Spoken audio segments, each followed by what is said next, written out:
1993 की पूस की एक ठंडी रात, जब देश रजाई में सो चुका था, तब एक युवा लड़की कोलकाता की सबसे ताकतवर बिल्डिंग में बैठे हुए सत्ताधीश से टकरा रही थी। मामला था एक मूक बधिर बलात्कार पीड़िता का, जिसे इंसाफ दिलाना था, जिसके साथ सत्ताधारी पार्टी के एक नेता ने दुष्कर्म किया, जिससे वो गर्भवती हो गई थी। सफेद साड़ी वाली ये लड़ाका युवा महिला पीड़िता को न्याय दिलाना चाहती थी, इसीलिए वो सत्ताधारी दल के दबंग के खिलाफ मुख्यमंत्री से भिड़ गई थी। जिस बिल्डिंग में वो आवाज उठा रही थी, चाहती थी कि पीड़िता को न्याय मिले, लेकिन कुछ देर में नजारा बदल गया जब चंद मिनट बाद पुलिस आई और धरने पर बैठी हुई इस लड़की के बाल पकड़ करके खींचते हुए, लाठियां मारते हुए बिल्डिंग से बाहर ले गई और उसके बाद बिल्डिंग के बाहर पटक दिया। उसके बाद लाठियों की चोट के बीच में, तमाम चीख पुकार के बीच में इस लड़की ने कसम खाई कि अब इस बिल्डिंग में वो तभी घुसेगी जब इस बिल्डिंग में बैठे हुए आज के सत्ताधीशों का नाश कर देगी, उनकी सत्ता को बर्बाद कर देगी। जी हाँ, ये कहानी बंगाल के मुख्यमंत्री ममता बनर्जी की, जिसकी एक कसम का असर ये रहा कि बंगाल में उस वक्त के सत्ताधारी दल सीपीएम का आज नामो निशान मिट चुका है और उनका दल अंतिम सांसें गिन रहा है। उसका समूल नाश करने में इसी ममता का हाथ है, जिसको कभी राइटर बिल्डिंग से बाल पकड़ करके खींच करके बाहर किया गया था। शायद उस दिन किसी और ने कतई नहीं सोचा होगा कि अपमानित महिला ममता एक दिन इसी इमारत पर विजयी झंडा फहरा करके मुख्यमंत्री बन करके लौटी, उन दमनकारियों को करारा जवाब दी। उस रात जो हुआ वो लोकतंत्र की घिनौनी हत्या से कम नहीं थी। नादिया जिले की वो गर्भवती पीड़िता, जिस पर सीपीएम के एक गुंडे ने बलात्कार किया था और उसके बाद उसे छोड़ दिया था, वो न्याय के लिए कई जगह धक्के खा रही थी। तभी उसकी मुलाकात उस वक्त कांग्रेस में रही युवा नेत्री ममता से हुई थी, जो उसे सीधे मुख्यमंत्री के दफ्तर लेकर के पहुंची थी। मुख्यमंत्री थे ज्योति बसु, जिन्होंने साफ मिलने से इंकार कर दिया था, तो ममता धरने पर बैठ गई, लेकिन पुलिस ने जानवरों जैसा व्यवहार किया, बर्बरता दिखाई, पीड़िता समेत दोनों को पकड़ करके जेल में ठूस दिया। जेल से निकल करके उस महिला ने आग उगलती कस्में खाई थी कि राइटर बिल्डिंग में वो कदम तभी रखेगी जब उसको यहाँ पर बुलाया जाएगा और आज का जो वक्त है और आज के जो सत्ताधीश हैं वो यानी उनके दुश्मन घुटनों पर होंगे। और यही कसम बाद में ममता ने कुछ साल, करीब 18 साल बाद पूरी कर ली। 18 साल बाद 20 मई 2011 को जब उन्होंने ये वादा पूरा किया तो उनके साथ हजारों कार्यकर्ताओं और समर्थकों का लाव लश्कर था। मुख्यमंत्री बनकर के वो उसी इमारत अंदर दाखिल हो रही थी जहां से उन्हें कभी लात मार कर निकाला गया था। ये थी दमन के खिलाफ विद्रोह की जीत, वामपंथी तानाशाही का। ममता के मुख्यमंत्री बनने की न्यूज शायद तभी पड़ गई थी जब उन्हें निकाला गया था, वरना हिंदुस्तान की राजनीति में कल्पना करना मुश्किल है कि एक लोअर मिडिल क्लास की महिला बिना किसी गॉडफादर के सत्ता के शिखर तक पहुंच जाए। ममता बनर्जी की कहानी इसी अदम्य साहस की मिसाल है। लेकिन कहते हैं ना कि पूत के पांव पालने में ही नजर आ जाते हैं। ममता पर यह कहावत बिल्कुल फिट बैठती है। ममता का जन्म भी दुर्गाष्टमी के दिन हुआ था। शायद इसी का उन पर जीवन भर असर रहा। वो किसी भी अन्याय के खिलाफ कभी भी खड़ी हो जाती थी, भिड़ जाती थी, चाहे शख्स कितना भी बड़ा हो। ममता की कहानी भी संघर्ष से भरी हुई है। स्कूल के रिकॉर्ड के मुताबिक 5 जनवरी 1955 को उनका जन्म हुआ था। महज 17 साल की उम्र में पिता का साया सिर से उठ गया। घर की जिम्मेदारी ममता के कंधों पर आ गई, लेकिन उन्होंने राजनीति करनी नहीं छोड़ी। वो कोलकाता के उसी 30 बी वाले छोटे से घर में रहती रही और कॉलेज की राजनीति में कांग्रेस के छात्र संगठन को मजबूत करती रही। ममता ने कभी अपनी विचारधारा से समझौता नहीं किया।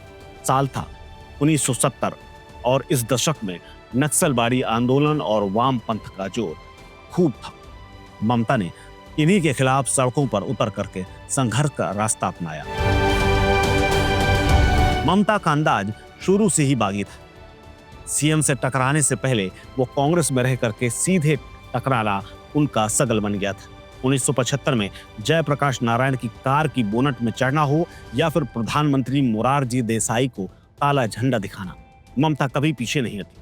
सीपीएम की मिलिशिया से उनकी लड़ाई हर दिन की बात थी, यानी लगातार संघर्ष होता रहता था कॉलेज के दिनों में। उनकी किताब माई अनफॉरगेटेबल मेमोरीज के मुताबिक साल के 365 दिनों में से 330 दिनों तक वो सड़कों पर संघर्ष करती थी, लड़ती थी। उन पर कई बार जानलेवा हमले हुए, उनके घर पर बम फेंके गए।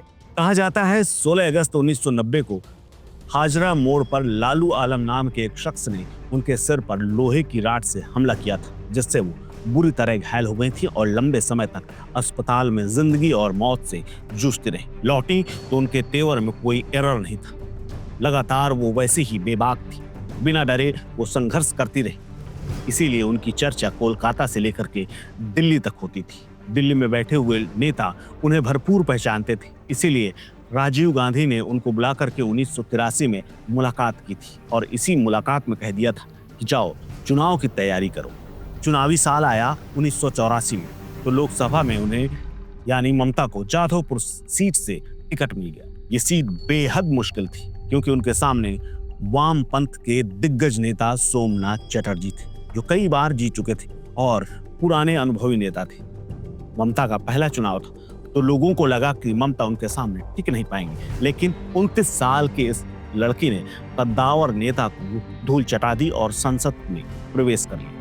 ममता के तेवर संसद पहुंचने के बाद और तीखे हो गए। नवंबर 1988 में हरियाणा के मुख्यमंत्री देवीलाल की बहू सुप्रिया की संदिग्ध परिस्थितियों में गोली लगने से घर में मौत हो गई थी। देवीलाल परिवार ने उस वक्त इसे हादसा बताया, जबकि कांग्रेस ने हत्या का आरोप लगाया। ममता बनर्जी ने सदन में इसको पुरजोर तरीके से उठाया।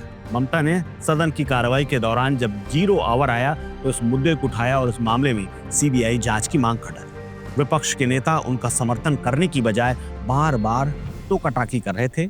उस वक्त ममता ने हाथ में चांदी का कड़ा पहना हुआ था, जिसे वो उठी और उन्होंने उतारा और उतार करके सांसद मधु दंडवते के सामने रख दिया और कहा कि अगर आप लोगों में हिम्मत नहीं है तो ये कड़ा पहन करके घर में बैठ जाइए। इसके जवाब में तत्काल तेलुगु देशम के एक सांसद ने अपने जूते उतार करके ममता की टेबल पर रख दी। सदन में भारी हंगामा हो गया। ममता घर में गई और उसके बाद खा पी करके सो गई। रात करीब 3 बजे उनके घर का फोन बजा। उठाने से दूसरी तरफ से आवाज आई, बधाई हो, आज तो तुमने सदन में औरतों का मान रख लिया। जिन्होंने तुम्हारी सीट पर जूते रखे उनका मुंहतोड़ जवाब दो।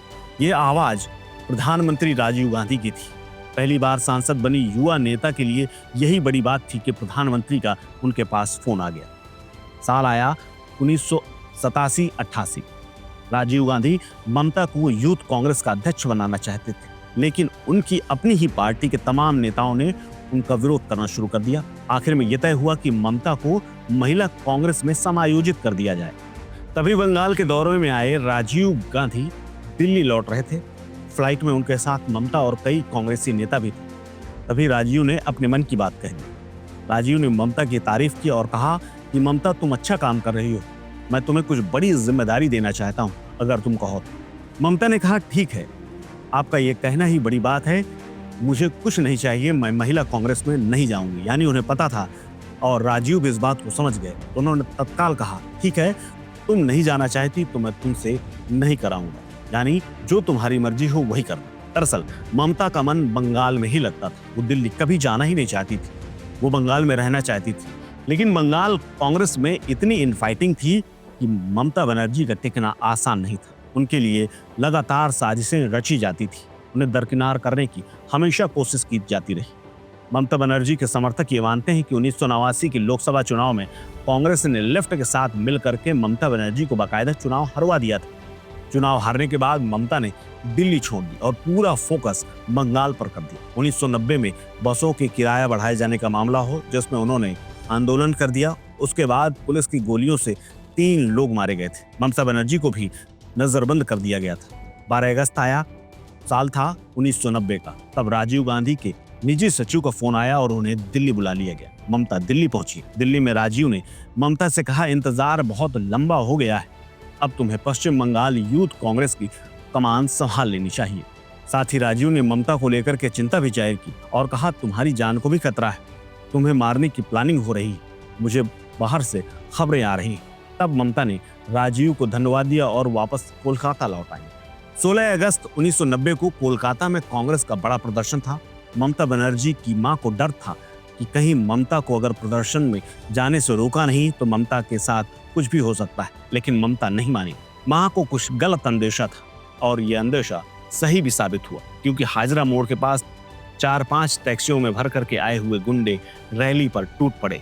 लालू आलम नाम के एक शख्स ने ममता के सिर पर राड से हमला कर दिया। ममता खून से तरबतर हो गई। जब तक वो संभल पाती, दूसरा वार भी सिर पर हुआ और इस बार चोट करारी थी। तीसरे वार से पहले ही वो बेहोश होकर के सड़क पर गिर गई।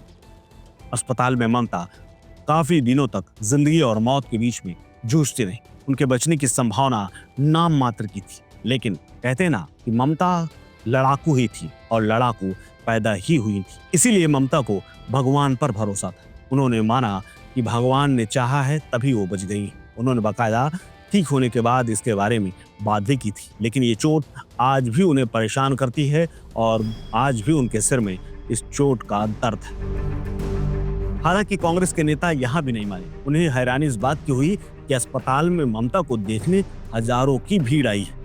उन्हें पता नहीं था कि दीदी लोगों में इतनी पैठ बना चुकी हैं कि लगातार आने का सिलसिला टूटा ही नहीं था। हमले के बाद राजीव गांधी ने एक जिद की।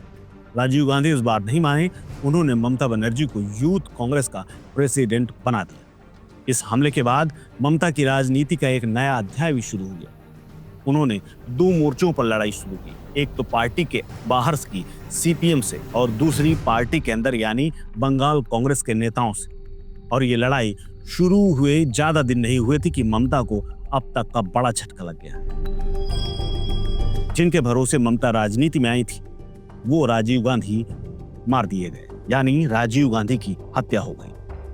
राजीव गांधी की हत्या का झटका ममता के लिए बेहद बड़ा था, क्योंकि 6 मई 1991 को चुनाव प्रचार जब जोरों पर था तो राजीव गांधी कोलकाता आए थे। रात करीब 9:30 बजे साउथ कोलकाता में चुनाव लड़ रही ममता बनर्जी के लिए प्रचार करने गए थे। खचाखच भरे मैदान में लोग उन्हें कंधों पर उठा करके मंच तक ले गए थे। भाषण के बाद जाने लगे तो ममता से पूछा, तुम कैसी हो, कोई तकलीफ तो नहीं है? सिर पर हाथ रखा और अगली सभा के लिए रवाना हो गए। ठीक 15 दिन बाद ये खबर आई जिसने हर किसी को झकझोर दिया, खासकर ममता बनर्जी। ममता बनर्जी सदमे में थी। तब उन्होंने कहा था कि अपने पिता के बाद आज मैं दूसरी बार अनाथ हो गई। ममता बनर्जी जैसी एक मध्यम वर्गीय लड़की के लिए, जिसका राजनीति में कोई गॉडफादर न हो, राजीव का संरक्षण होना ही बड़ी बात थी। वो ममता के लिए बरगद की तरह थे। इसीलिए ममता के मन में आज भी राजीव गांधी के लिए कृतज्ञता है। ममता बनर्जी 1991 में खुद चुनाव लड़ने की बजाय दूसरे उम्मीदवारों के लिए प्रचार करना चाहती थी, लेकिन राजीव गांधी की जिद की वजह से ही उन्होंने चुनाव लड़ने के लिए अपना मन बनाया था और वो चुनाव जीत भी गई। हालांकि इन्हीं चुनावों में जब राजीव गांधी की हत्या हो गई, ये ममता के लिए निजी झटका तो था, लेकिन इसके अलावा उनके पॉलिटिकल करियर के लिए भी बड़ा यू टर्न था, क्योंकि उन्हें लगातार कांग्रेस के भीतर ही संघर्ष करना पड़ रहा था और राजीव के जाने के बाद तो ये संघर्ष और बढ़ गया। वो बंगाल कांग्रेस के उन नेताओं से नाराज थी जो वामपंथियों के प्रति नर्म रुख रखते थे। ममता उन्हें तरबूज कहती थी, जो ऊपर से तो हरे दिखते थे लेकिन अंदर से लाल थे। उनका मानना था कि कांग्रेस सीपीएम की बी टीम बन गई।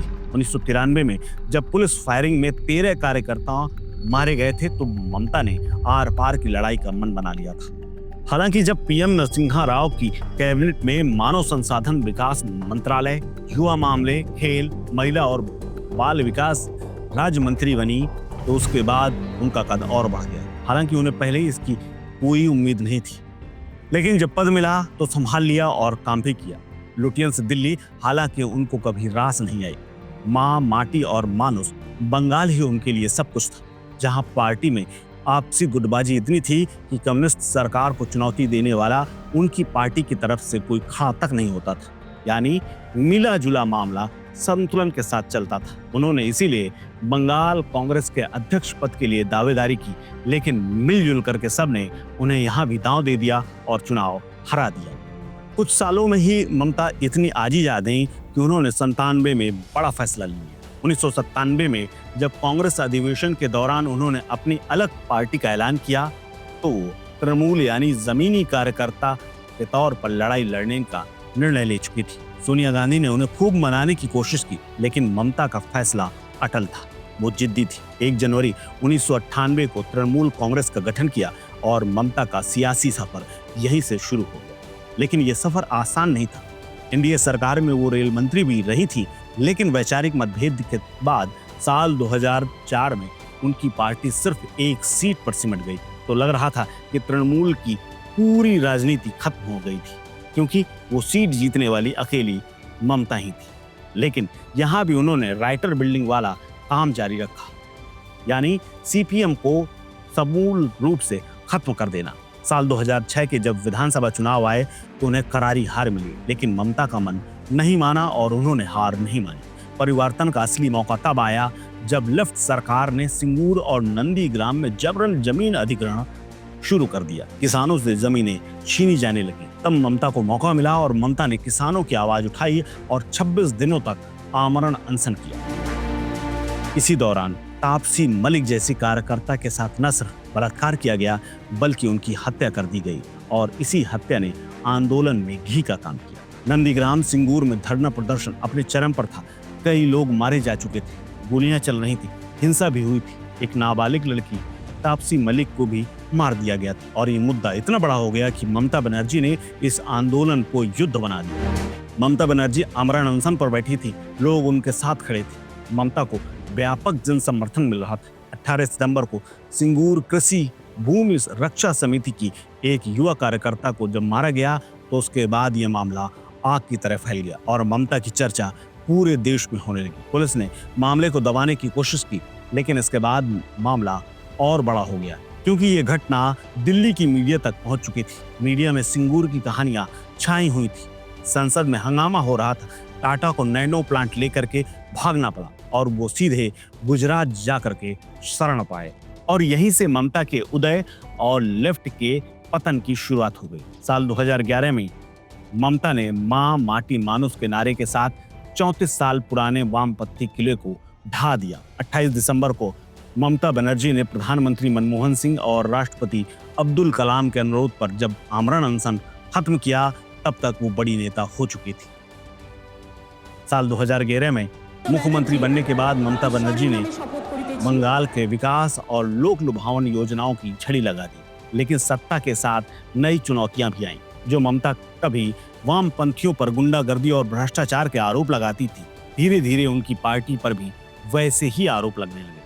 शारदा चिट फंड घोटाला हो, नारदा स्टिंग ऑपरेशन हो, कोयला तस्करी हो, शिक्षक भर्ती घोटाला हो, तमाम मामलों में वो मौजूदा वक्त में भी घिरी हैं और इसीलिए ईडी के नोटिस आए दिन पहुंचते रहते हैं।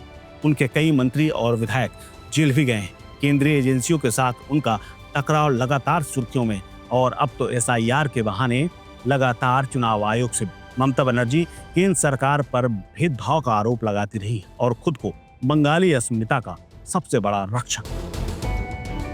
ममता बनर्जी का व्यक्तित्व अनप्रेडिक्टेबल है। वो गुस्से में हमेशा नहीं रहती, बल्कि कई बार तो वो पेंटिंग भी करती हैं, कविताएं भी लिखती हैं और पियानो भी बजाती हैं। उनका सादा जीवन, हवाई चप्पल, सूती साड़ी आज भी उनकी पहचान है।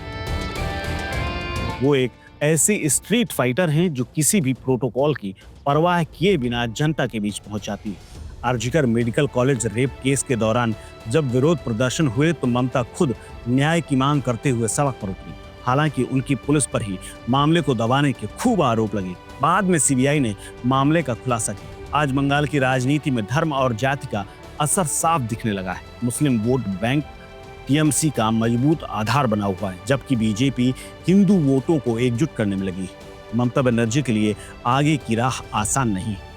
उनके भतीजे अभिषेक बनर्जी पर भ्रष्टाचार के कई आरोप लग चुके हैं और पार्टी के पुरानी साथी भी छोड़ करके दूसरी पार्टियों में जा चुके हैं। फिर भी ममता बनर्जी भारतीय राजनीति की वो पहेली हैं जिन्हें कम आंकना किसी भी विरोधी के लिए भारी भूल साबित हो सकता है।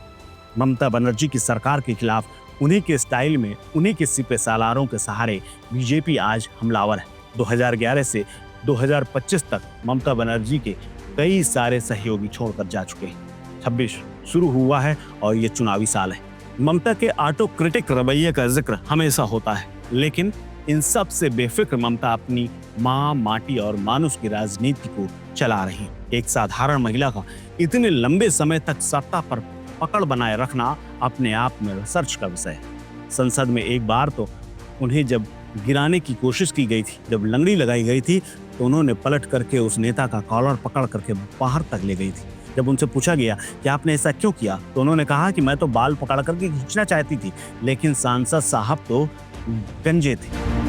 ये किस्सा बताता है कि ममता बनर्जी का सेंस ऑफ ह्यूमर और गुस्सा दोनों ही राजनीति के गलियारों में चर्चा का विषय बनते रहे। फिलहाल वो मोदी सरकार के खिलाफ विपक्ष का एक मजबूत चेहरा है और बंगाल के किले को बचाए रखने के लिए अपनी पूरी ताकत से डटी हुई है। ममता की इस पूरी राजनीति को लेकर के आप क्या सोचते हैं? शेयर कीजिए अपनी राय, अपना ओपिनियन हमारे साथ। ये है इंडिया वॉइस, आपकी अपनी इंडिपेंडेंट वॉइस।